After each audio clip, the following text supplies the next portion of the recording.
De echte fanatiekelingen binnen vanmiddag al te vinden in het centrum van Serhusterveen om te genieten van het Vrijhutfietsen. Maar de meeste bezoekers worden jong verwachten, want dan komen de Tour de France helden in actie. Bouke Mollema en Ten Dam en Chris Vroom.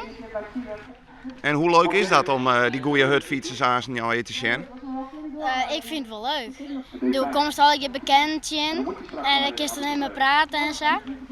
Rieke Jedrieren in de organisatie erin slagen om de Tourwinner binnen te helpen. Dit hier is dat de Engelsman Chris Froome. Als het inzet op een gele trui en doe hast hem, plus Bouke Mollema en Laurens ten Dam, ja, dat is gewoon spekkoper. Verwacht je een soort meester van de jong?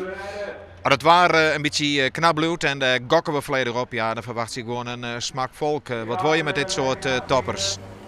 Elke nien is klaar voor de wedstrijd. En nou maar hoop je voor het publiek en de hutfietsers dat het waar mooi werkt.